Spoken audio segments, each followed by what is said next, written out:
बहू से विश्वास की उम्मीद, लेकिन बहू पर कोई विश्वास नहीं करता। नेहा, तुम अपने कमरे का ताला लगाकर क्यों आई? क्या तुम्हें नहीं लगता कि घर में सबके होते हुए अपने कमरे में ताला लगाने का कोई मतलब नहीं? मम्मी पापा को कितना बुरा लग रहा है कि तुम उन पर विश्वास ही नहीं करती। वो चोर हैं क्या?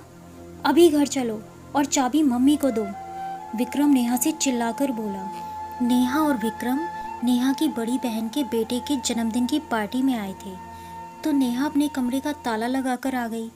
इसी बात को उसकी सास ने खूब नमक मिर्च लगाकर बेटे से शिकायत की। विक्रम, तुम सही कह रहे हो, परिवार में सबको एक दूसरे पर विश्वास होना चाहिए, लेकिन जब बहू पर पूरा परिवार विश्वास ना करता हो तब ये बातें न जाने कहाँ खो जाती हैं। घर में बाकी सब भी तो मुझसे अपने कमरे का ताला लगाकर रखते हैं, तो मुझे ये अधिकार क्यों नहीं?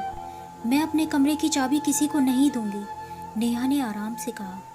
नेहा की बात सुनकर विक्रम बोला, ठीक है, तो तुम रहो यहीं पर, मैं घर जा रहा हूँ। मेरे परिवार का आज तुमने अपमान किया है। जैसी आपकी मर्जी विक्रम, लेकिन ये सब मुझे आपके परिवार वालों ने ही सिखाया है, और अब आप भी वही गलती कर रहे हो। अगर आज आप यहाँ से जाते हो तो मुझसे भी उम्मीद मत करिएगा कि मैं आपके परिवार के किसी फंक्शन में जाऊंगी, नेहा भी कहकर अंदर चली गई। गुस्से में विक्रम अपनी कार की तरफ बढ़ चला, तभी पीछे से किसी ने उसके कंधे पर हाथ रखा। नेहा, मैं तुम्हारी कोई बात नहीं सुनूंगा, कहते हुए विक्रम पीछे पलटा तो सामने नेहा नहीं, उसकी बड़ी बहन पायल खड़ी थी। विक्रम जी, कहाँ जा रहे हैं आप? दीदी, आप दोनों बहनों में इतना फ़र्क क्यों? आप देखो, अपने ससुराल वालों को एक साथ लेकर चल रही हो। आज की पार्टी में भी उन्हीं लोगों के हाथ में सारा इंतज़ाम है। कितना विश्वास करती हो आप उन पर, लेकिन नेहा को मेरे घर वालों पर ज़रा भी विश्वास नहीं। अब आप ही बताइए कि एक घर में एक ही छत के नीचे रहते हुए अपने कमरे का ताला लगाकर आना अच्छी बात है क्या? सबको कितना अपमानित महसूस हो रहा है वहाँ पर, जैसे वो लोग चोर हों। विक्रम के शब्दों से उसका आक्रोश फूट रहा था। विक्रम जी, कभी कभार जैसा हम देखते हैं वो सही नहीं होता। आपने ये तो देखा कि मैंने सारे इंतज़ाम अपने ससुराल वालों पर छोड़े, लेकिन ये नहीं समझे कि उन ससुराल वालों ने मुझे कितना मान दिया होगा जो मैंने उन पर इतना विश्वास किया।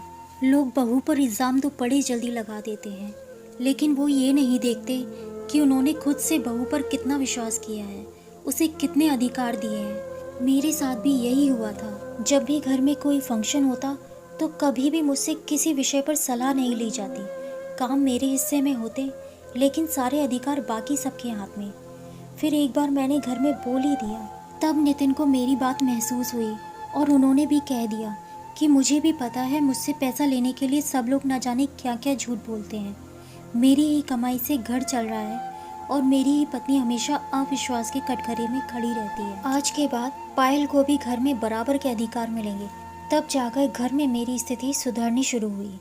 वही अब नेहा के साथ हो रहा है। जब आपकी मम्मी बहन कहीं जाते हैं तो वह अपने कमरे का ताला लगाकर जाते हैं। इसका मतलब नेहा चोर है? किसी को भी नेहा पर विश्वास नहीं है। लेकिन जब नेहा अपने कमरे का ताला लगाकर आई है तो उस पर अविश्वास का इल्ज़ाम लगा दिया। चोर तो अपने दिल में होता है, जिसे दूसरे के ऊपर डाल दिया जाता है। अगर आज नेहा ने आपकी बात मान ली तो उसे हमेशा सब लोगों का अविश्वास झेलना पड़ेगा और वो कभी विश्वास का दायरा पार नहीं कर पाएगी। विक्रम जी, एक लड़की के माता पिता लड़के वालों पर विश्वास करते हैं, तभी अपनी नाजों से पली बेटी उनको सौंप देते हैं, लेकिन वही ससुराल वाले उस बहू पर इतना विश्वास नहीं कर पाते कि वो उस घर में चैन की सांस भी कैसे ले पा रही है। बस दीदी, मैं समझ गया। आज के बाद उस घर में नेहा की भावनाओं को कोई आहत नहीं करेगा। अगर सबको उससे विश्वास की उम्मीद है तो उन सबको भी उस पर विश्वास करना होगा, कहते हुए विक्रम पायल को लेकर अंदर पार्टी हॉल में गया। विक्रम को देखकर नेहा मुस्कुराई। विक्रम ने उसके पास आकर उसे सॉरी बोला और उसके साथ डांस फ्लोर पर डांस करने चला गया। पायल उन दोनों को एक होता देख खुश थी। दोस्तों, कहानी पसंद आई हो तो चैनल को सब्सक्राइब ज़रूर करें। धन्यवाद।